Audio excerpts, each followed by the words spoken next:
Bakit sa mundo ng Jolly Town, masayang naglalaro ang mga Jolly Kids natin together ang tita ng mga Jolly Town at Sylvester Jollibee, si Happy, si Coco, si Yap, at si Greg.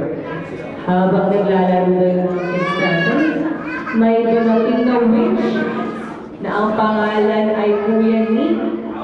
Kinuha niya raw ang mga sapatos at itinapon sa mundo ng Jolly Town. Kaya naman mga kids, sabi ni Jollibee, paano raw tayo makakapaglaro? Itinapon na ng witch na si Nick at sumigaw na, Close your eyes! kaya sabi ni Jollibee, maglaro na lang daw tayo ng show hat and game. Paunahan daw ang mga kids na makapagsuot at makapaghanap